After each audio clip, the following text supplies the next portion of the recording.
আমাদের মসজিদে ইমাম সাহেব নামাজ না পড়িয়ে ক্রিকেট খেলা করে, সেই খেলার টাকার বিনিময়ে খেলা হয়।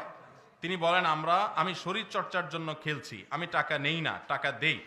আমার প্রশ্ন হচ্ছে তার পিছনে নামাজ পড়া যাবে কিনা। দেখুন, ইমাম সাহেব আদৌ এটা করেন কিনা আমি জানি না।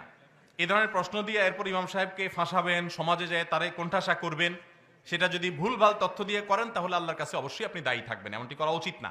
তবে আমি সাধারণ কথা বলে রাখছি, কোন খেলা যদি খেলোয়াড়রা নিজেদের মধ্যে টাকা পয়সা আদান প্রদান করে, যে জিতলে আমরা টাকা পাবো তোমরা দিবা, আর হারলে আমরা তোমাদেরকে টাকা দিব, এরকম যদি আদান প্রদান হয় তাহলে এটা জুয়ার অন্তর্ভুক্ত হবে এবং এটা জায়েজ না, এটা হারাম। কিন্তু এছাড়া শারীরিক কসরতের জন্য যদি ইমাম সাহেব খেলে, আমাদের দেশে ইমাম সাহেবদের জন্য সবই নিষেধ। আমি ঢাকায় যখন ইমামতি করতাম 2003-04 সালে কথা, আমার এক মুসল্লি আমাকে একবার বলতেছিল, হুজুর আপনার সবই ভালো লাগে কিন্তু হাঁটাটা না পছন্দ হয় না আমার কাছে।